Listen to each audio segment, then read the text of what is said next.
নেত্রকোনার হাওরে পতিত জমিতে এবছর গমের ভালো ফলন হয়েছে। পতিত জমিগুলোকে জেলা প্রশাসনের উদ্যোগে আবাদের আওতায় আনা হয়েছে। কয়েকগুণ লাভের আশা করছেন চাষি। নেত্রকোনা প্রতিনিধি জাহিদ হাসানের তথ্য, ভিডিও চিত্রে রাজীব আহমেদের রিপোর্ট।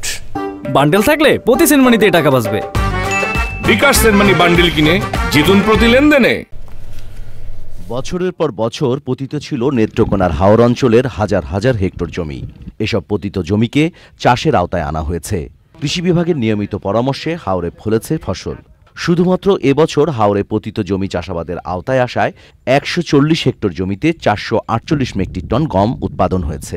কৃষি অফিসারের পরামর্শ করাতে আমাকে বোঝাতে আমার লাইনটা ভালাই, কারণ যে সময় গমটা লাগে এবার আমরা খুব অভাব তাই চৈত মাসও পয়সা বলিতে হয় না, এটা ভাবাতে কি আমরা একটু লাভবান হইতাম পারি।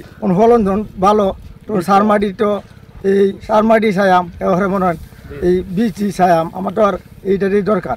যুগ যুগ ধরে পতিত থাকা জমিতে কম খরচ ও সেচের মাধ্যমে গম চাষ করছেন কৃষক। এছাড়াও অনেকে চাষ করছেন সরিষা, ভুট্টা, মিষ্টি কুমড়া, বাদাম সহ অন্যান্য ফসল।